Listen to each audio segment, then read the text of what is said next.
প্রিয় কলিজা, তোকে একটা কথা বলি। তুই 3 দিনের জন্য বাইরে যাস আর আমার মনটা এমন আচরণ করে যেন 3 মাস ধরে নির্বাসনে আছে। বুঝতে পারিস তুই আমার কাছে ঠিক কতটা? দিনটাকে যদি তুলনা করি, তোকে ছাড়া সেটা ঠিক যেন রান্নার লবণ কম। সব আছে কিন্তু স্বাদটাই নেই। আর রাত হলে তো কথাই নেই। রাতে নীরবতা একেবারেই ঠিক তোর মতো গায়েব। তাই বেশিক্ষণ মন কেমন নিয়ে থাকা যায় না। সেই জন্যই এই চিঠি লিখতে বসলাম।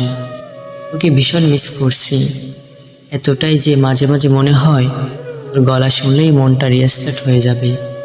হাসবি না, সত্যি বলছি। তোর সাথে কথা না হলে দিনটা কেমন যেন অসম্পূর্ণ থাকে। মনে হয় আরে আজ তো ঠিক মতো হাসি হলো না, কারণ তোর হাসিটাই আমার অর্ধেক এনার্জি, আর বাকি অর্ধেক তোর খোঁচাখুচি।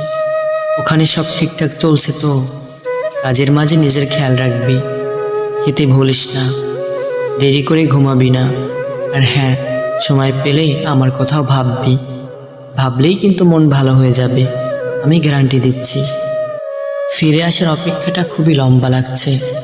ভাবছি তুই ফিরে আসলেই তোর কাছ থেকে 3 দিনের গল্প শুনবো, আর শাস্তি হিসাবে অন্তত আধা ঘন্টা আমার সামনে চুপচাপ বসে থাকবে। মজা করলাম, যদিও অর্ধেকটা সিরিয়াস ছিলাম। তুই তাড়াতাড়ি ফিরে আয়। তোকে ছাড়া সব কিছু যেন একটু ফাঁকা ফাঁকা, একটু নিস্তেজ, আর একটু তুই না থাকায় বদমেজাজে। ইতি, তোর পাগল।